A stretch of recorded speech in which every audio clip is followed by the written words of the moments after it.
ท่านผู้ชมที่เคารพเนื่องในโอกาสวันเกิดของประธานไก่สอนพรหมวิหารครบรอบ105 ปีก็มีหลายทัศนะของมหาชนต่อประธานไก่สอนพรหมวิหารผู้นำปฏิวัติของชาติลาวที่ได้มอบมรดกอันล้ำค่าให้แก่ประชาชนลาวบรรดาเผ่าที่บ่มีวันลืมวันที่ 13 ธันวาคม ปี 2025 เป็นหนึ่งในเหตุการณ์ประวัติศาสตร์ของชาติลาวเฮานั่นก็คือวันเกิดครบรอบ105 ปีของประธานไก่สอนพรหมวิหารผู้นำที่เคารพรักของประชาชนลาวบรรดาเผ่าแน่นอนการจัดตั้งพรรครัฐก็ได้จัดพิธีอย่างเป็นทางการและได้ดำเนินมาก่อนหน้านี้แล้วในหลายรูปการพลเด่นก็คงแมนการประทักถาชีวิตและผลงานของเพิ่นซึ่งหลายทานก็ได้ยกให้เห็นโดยย่อถึงบทบาทของทานในการนำพาการปฏิวัติการปกปักรักษาและการก่อสร้างประเทศชาติให้เติบโตสู่ความก้าวหน้าซึ่งผลงานของเพิ่นได้กลายเป็นมรดกอันล้ำค่าเป็นแวนแยงและแห้งบันดาลใจในการสุกยู่คนรุ่นเกิดใหม่ใหญ่ลุ่นในการหักชาติและห่วมใจ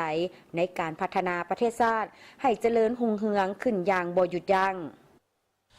อยู่ในมรดกอันล้ำค่าที่ประธานไกรสอนได้มอบไปให้กับพวกเขาก็คืออันนึงมันคุณสมบัติศีลธรรมปฏิบัติความทรหดอดทนภารกิจทุกสติปัญญาเข้าในเกินว่าภารกิจต่อสู้ปลดปล่อยชาตินำพาประเทศชาติก้าวขึ้นสังคมนิยมและมรดกอันสำคัญอีกอันหนึ่งก็เป็นอย่างการค้นคว้าการหมุนไส้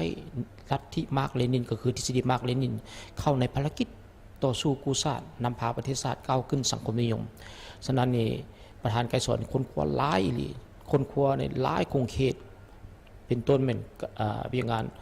ป้องกันชาติป้องกันความสงบมีการก่อสร้างพรรคก่อสร้างพนักงานวิทยางานศึกษาวิทยางานเศรษฐกิจการเงินหลายคงเขตฉะนั้นนี่ครับจะเห็นว่ามรดกอัน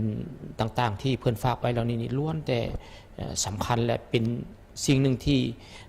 ประชาชนก็คือพนักงานรัฐกรพวกเขาต้องได้สืบทอดพันธุ์ขยายด้วยเพื่อเฮ็ดให้ทิศสีน้ำของเพิ่นเนาะได้รับการ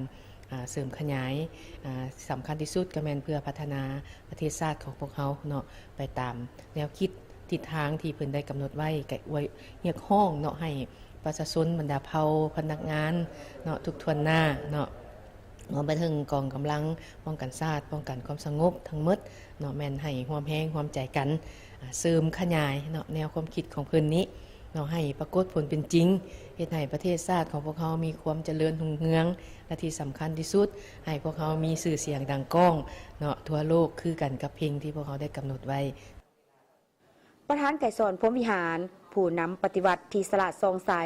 ทุ่มเททั้งเหงื่อแห้งสติปัญญาและยอมเสียสละเลือดเนื้อเพื่อปกป้องพื้นแผ่นดินอันแสนหักของประชาชนลาวทางชาติคุณงามความดีของประธานไก่สอนพรหมวิหารแม่นอยู่ในใจของประชาชนลาวบรรดาเผ่าตลอดไป